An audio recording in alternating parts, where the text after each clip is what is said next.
अच्छा जी, हम लोग बात कर रहे थे कि हमारे पास ब्लड वेसल्स के अंदर एसिटाइलिन जाएगा और वैसोडाइलेशन करेगा और बीपी कम करेगा। सो वो किस तरह से इस बीपी को कम कर रहा है? एक्चुअली हमारे पास जो ब्लड वेसल्स होती हैं, यहाँ पर मैं ये ब्लड वेसल्स को बना रही हूँ, ठीक है? ये हमारी फॉर एग्ज़ाम्पल लेट कंसीडर कि ये कोई भी ब्लड वेसल है। सो हमारी ब्लड वेसल्स के ऊपर ये जो स्मूथ मसल्स हैं इनकी लेयर के ऊपर एक रिसेप्टर प्रेजेंट होता है, ये होता है M3 रिसेप्टर, ठीक है। M3 कौन सा रिसेप्टर होगा? मस्करैनिक का M3 रिसेप्टर होता है, वो स्मूथ मसल्स के ऊपर होता है। इसका काम यही होता है कि जैसे ही यहाँ पर एसिटाइलिन कोलिन आके बाइंड किया, ये एसिटाइलिन कोलिन ने बाइंड किया, तो यहाँ पर ये जो स्मूथ मसल्स हैं ये डायलेट हो जाएंगे। अब ये एसिटाइलिन कोलिन बाइंड कर गया, अब मैं आपको ब्लड वेसल की डायलेशन दिखाऊंगी। अब ये ब्लड वेसल्स डायलेट होंगी, आप इस तरह से इनको देख सकेंगे। ये देखें कि यहाँ पर इस तरह से ब्लड वेसल्स थोड़ी सी फैल जाएंगी, ठीक है। ये इस तरह से ब्लड वेसल आपकी हो गई है। आपकी ब्लड वेसल का पहले साइज़ क्या था और अब साइज़ आप देख सकते हैं कि ब्लड वेसल इतना मोटा हो गया। सो यही चीज़ आ जाती है कि M3 रिसेप्टर के साथ जैसे ही आपका एसिटाइलिन कोलिन बाइंड हुआ है, तो इस तरह की चीज़ें हो चुकी हैं। लेकिन आपकी बुक के अंदर थोड़ा-सा डिफरेंट ये लिखा हुआ है कि नाइट्रोजन ऑक्साइड जो है वो बाइंड करता है, वो डिफ्यूज़ होता है। बट आई थिंक कि आप लोगों को इतना ज़्यादा कॉम्प्लेक्स ये नहीं जाना चाहिए। जो चीज़ आप पढ़ रहे हैं आप उसको देखें, ठीक है। M3 के ऊपर एसिटाइलिन कोलिन बाइंड करेगा और ईज़िली आपकी डायलेट हो जाएँगी। ये कॉन्सेप्ट आपको बिठाना ज़रूरी है। नाइट्रोजन ऑक्साइड वाला इतना ज़्यादा ज़रूरी नहीं है और वो आपसे मिलता भी नहीं है, ठीक है। अब वो कह रहे हैं कि इसको ब्लॉक करना है। फॉर एग्जांपल लेट कंसीडर कि बहुत ज़्यादा आपकी वेसल डायलेट हो गई है और बहुत देर तक आपका बीपी कम रहता है। सो बहुत देर तक अगर ये प्रोलॉन्ग सिचुएशन हो गई है तो ये हमारे लिए फ़ायदेमंद नहीं है, क्योंकि हमारा बीपी बहुत देर तक कम रहना डेंजरस हो सकता है। इसलिए हम क्या करते हैं कि हमने फॉर एग्जांपल लेट कंसीडर कि वो पेशेंट का बहुत ज़्यादा बीपी कम आ गया और हमने फ़ौरन इसका बीपी को बढ़ाना है, या हमने यहाँ से एसिटाइलिन के कोलिन के इफ़ेक्ट को ख़त्म करना है, तो हम पेशेंट को क्या देंगे? हम पेशेंट को एट्रोपिन देंगे। एट्रोपिन जो है वो कोलिनर्जिक एंटागोनिस्ट है। वो यहाँ से एसिटाइलिन कोलिन को हटाएगा, खुद जाके बाइंड होगा और ब्लड वेसल्स को वापसी कंस्ट्रिक्ट करवा देगा। ब्लड वेसल दोबारा से इतनी हो जाएँगी ब्लड वेसल, ठीक है? सो ये इफ़ेक्ट्स आ जाते हैं जो आपकी ब्लड वेसल्स के ऊपर, ठीक है? नेक्स्ट चीज़ जो हम लोगों ने पढ़नी है कि ब्लड वेसल्स के साथ साथ ये आपके जो स्टमक है या आपका जीआईटी ट्रैक है उसके अंदर भी ये रिसेप्टर्स जो हैं ये इफ़ेक्ट अपना शो करते हैं।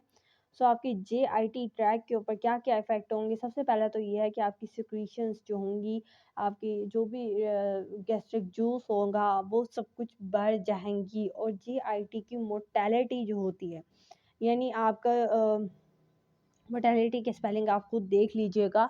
सो मोटेलिटी का मतलब ये है कि आपकी जीआईटी ट्रैक में जो पेरिस्टालसिस करने होते हैं, जो इस तरह की मूवमेंट्स करनी होती है, वो बढ़ जाती हैं। पहले अगर वो स्लो स्पीड में हो रही थी, अब ज़्यादा होंगी, ठीक है। यानी आपका रेस्ट एंड डाइजेस्ट का केस है, आपकी डाइजेशन को बढ़ाना है। आपकी डाइजेशन को बढ़ाने के लिए मोटेलिटी, सिक्रीशंस इनको बढ़ाना ज़रूरी है। साथ ही साथ ये आपकी गैस्ट्रिक इंटेस्टाइनल पे हो गई। साथ इसके अलावा अगर मैं बात करती हूँ तो इंटेस्टाइनल सिक्रीशंस जो हैं, सिर्फ सिक्रीशंस आपकी स्टमक की नहीं, आपके इंटेस्टाइन में जितनी सिक्रीशंस होती हैं, आपके जिस भी पार्ट के अंदर सिक्रीशंस हैं, आपका स्लाइवा ज़्यादा प्रोड्यूस होना शुरू हो जाएगा। सो ये सारी चीज़ें आ जाती हैं। नेक्स्ट इफ़ेक्ट आता है आपके लंग्स की ब्रोंकियोल्स के ऊपर, ठीक है। नेक्स्ट इफ़ेक्ट किसके ऊपर है? ब्रोंकियोल्स के ऊपर। अच्छा, अगर मैं ब्रोंकियोल्स की बात करती हूँ तो आपके ब्रोंकियोल्स की सिक्रीशंस को तो ये बढ़ाते हैं, लेकिन ब्रोंकियोल्स को कंस्ट्रिक्ट करवा देते हैं, यानी ये वैसो कंस्ट्रिक्शन करवा रहा है। लेकिन इसकी जो सिक्रीशंस हैं, जो म्यूकस वहाँ से सिक्रीट हो रहा होता है, वो उसकी सिक्रीशन को ये बढ़ाता है, लेकिन वैसे उनकी जो ब्रोंकियोल्स होंगे उनको कंस्ट्रिक्ट करेगा। जैसे लेट कंसिडर मैं यहाँ पर ये एक ब्रोंकियोल बना रही हूँ। एक्चुअली इन ब्रोंकियोल्स की स्मूथ मसल्स के ऊपर रिसेप्टर प्रेजेंट होता है।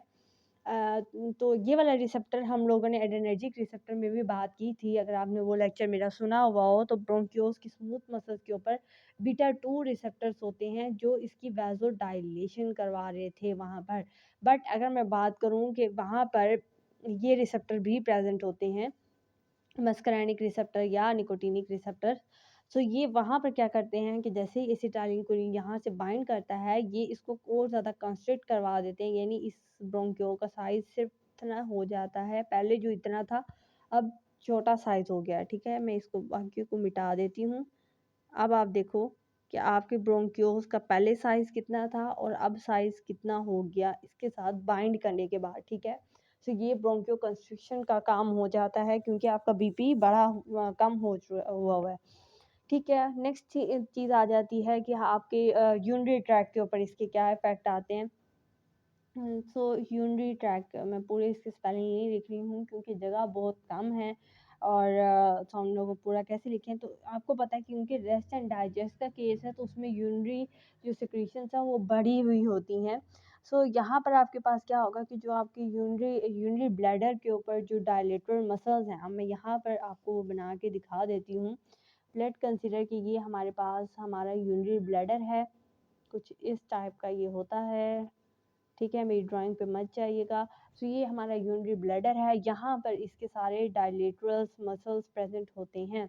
अब ये डायलेटरल मसल्स क्या करेंगे, ये कॉन्ट्रैक्ट हो जाएंगे, ठीक है? यहाँ पर क्या होगी, वैसो कंस्ट्रिक्शन हो जाएगी, ये कॉन्ट्रैक्ट होंगे, आपकी यूरिनेशन बढ़ेगी। साथ ही साथ यहाँ पर एक स्फिंक्टर प्रेजेंट होता है, ये इस स्फिंक्टर के ऊपर भी जो है ना वो रिसेप्टर्स अटैच होते हैं। ये उनको रिसेप्टर्स को भी कहेंगे कि इस स्फिंक्टर को क्लोज नहीं करें, इस स्फिंक्टर को ओपन करें। तो ये स्फिंक्टर ओपन हो जाएगा जैसे ही एसिटाइलिन बाइंड करेगा। ये स्फिंक्टर लेट्स सपोज ओपन हो चुका है। अब यहाँ से सारा जितना भी यूरिन है वो यहाँ से बाहर निकल जाएगा, ठीक है? तो ये चीज़ आ जाती है कि आपकी यूरिनेशन को इंक्रीज करवा देता है।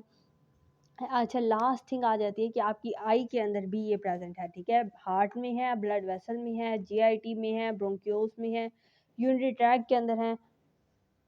अच्छा, लास्ट में ये आपके आई के प्यूपल के अंदर भी प्रेजेंट होते हैं। आई के प्यूपल के अंदर ये क्या करवा रहे हैं, आपके आई के प्यूपल के स्फिंक्टर को कंट्रैक्ट करवा रहे हैं। वीसी से मतलब क्या है कि आपके वहाँ की जो स्फिंक्टर है उसको भी कंस्ट्रिक्ट करवा रहे हैं। आपकी आई जो पहले इतनी थी अब वो छोटी हो जाएगी, उनका स्फिंक्टर कंस्ट्रिक्ट कर जाएगा। सो ये चीज़ हमें क्यों ज़रूरी है, ये हमें सर्जरी के लिए ज़रूरी है। जब हमने आई की किसी भी चैम्बर की सर्जरी करनी होती है तो हम चाहते हैं कि हमारी आई का जो प्यूपल है वो कंस्ट्रिक्ट हुआ हुआ हो ताकि हम उसकी अच्छी से सर्जरी कर सकें। सो इसीलिए हम सर्जरी करने से पहले इस तरह की चीज़ें करते हैं ताकि पेशेंट की हम 1% सोल्यूशन जो है एसिटाइलिन कोलिन का दे के और इस तरह की चीज़ें करते हैं। सो आई होप कि आपको एसिटाइलिन कोलिन का सारा कॉन्सेप्ट जो है वो समझ में आ चुका होगा। आज के लेक्चर में बस हम एसिटाइलिन कोलिन को डिस्कस करेंगे। नेक्स्ट लेक्चर में फिर मैं आपको बाद में कॉल और कार्बाकोल के बारे में पढ़ा दूँगी, ठीक है? सो आई थिंक कि ये यहाँ तक का कॉन्सेप्ट आपके दिमागों में आ चुका होगा। और अगर आपको फिर भी कोई भी कन्फ्यूजन है तो आप मुझसे पूछ सकते हैं, मैं आपको उसको ज़रूर आंसर दूँगी, ठीक है? सो मिलेंगे नेक्स्ट लेक्चर में एक नेक्स्ट टॉपिक के साथ, लेकिन तब तक के लिए अपना बहुत सारा ख्याल रखिएगा और मुझे भी अपनी दुआओं में याद रखिएगा। Take care of yourself. अल्लाह हाफ़िज़।